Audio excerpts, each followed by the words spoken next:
Il n'est pas nécessaire que celui qui prêche la croix recourt aux paroles persuasives de l'éloquence et de la sagesse humaine pour que la puissance de Dieu se manifeste et rende cette prédication féconde. Au contraire, l'apôtre nous avertit que ceci voilerait le message, le cacherait. Christ m'a envoyé pour annoncer l'évangile, non avec les discours de la sagesse, de peur que sa croix ne soit rendue inutile. 1 Corinthiens 17. Cela expliquerait-il pourquoi chez tant d'individus la connaissance de la croix de Christ reste inutile, sans fruit, sans provoquer la transformation de la vie.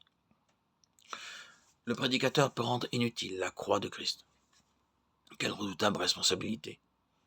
Le Fils de Dieu a livré son âme à la mort pour le salut éternel des hommes. Et ses messagers, ses serviteurs peuvent rendre son sacrifice inutile. Quelle pensée redoutable. Mais comment cela se peut-il faire? Comment la sagesse humaine peut-elle rendre stérile la prédication de la croix?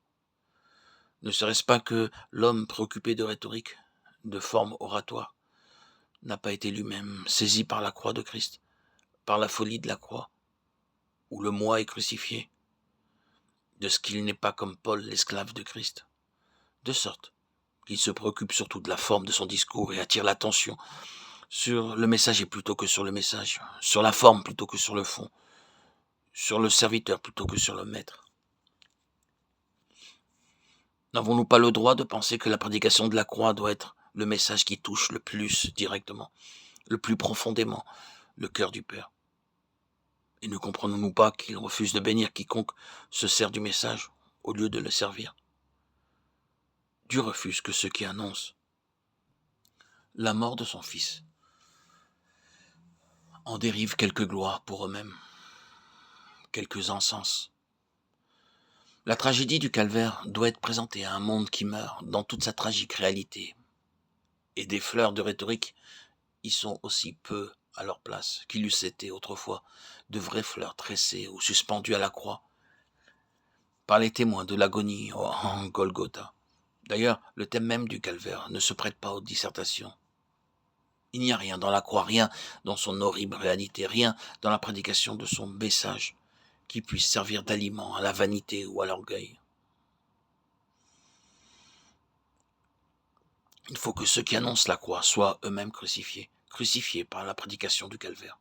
Il faut qu'ils aient expérimenté en eux-mêmes la puissance du message pour que le Saint-Esprit puisse rendre témoignage à leur prédication, comme il le fit pour celle des apôtres. Les seuls témoins de la croix pouvaient prêcher la croix. Les seuls témoins de la résurrection pouvaient prêcher la résurrection. La croix, la résurrection était pour eux plus que des faits historiques, plus qu'une doctrine, plus qu'une vérité essentielle. J'ai l'impression que c'est d'hier que Christ est mort, disait Luther, pour exprimer à quel point la passion lui était présente à l'esprit.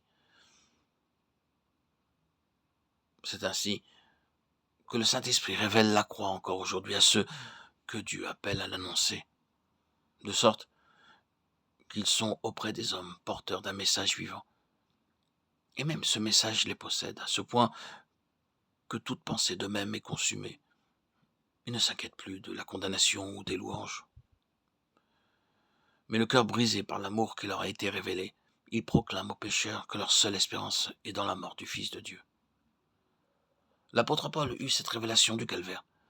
Il comprit ce qu'était pour le Père l'immolation du Fils, dans la mesure où l'homme peut pénétrer la pensée du Père. Il comprit ce que furent pour le Fils ces années passées au milieu des enfants, des hommes, années d'humiliation qui aboutirent au supplice, à cette croix acceptée à cause de ses répercussions universelles et éternelles, à cause de la joie, de la plénitude de joie qui en devait découler. Et, faisant taire toute considération de race, de situation, d'orgueil, l'apôtre, à son tour, entra dans le sillage du Maître pour devenir le messager de la croix. Bien que celle-ci dût devenir sa croix à lui, bien qu'il dût être, à l'exemple de son Maître, crucifié, méprisé, rejeté. Paul, esclave de Jésus-Christ, écrit-il dans ses épîtres. Et il a un sentiment si profond d'obligation vis-à-vis du Christ qu'il écrit « Malheur à moi, si je ne prêche pas l'Évangile ».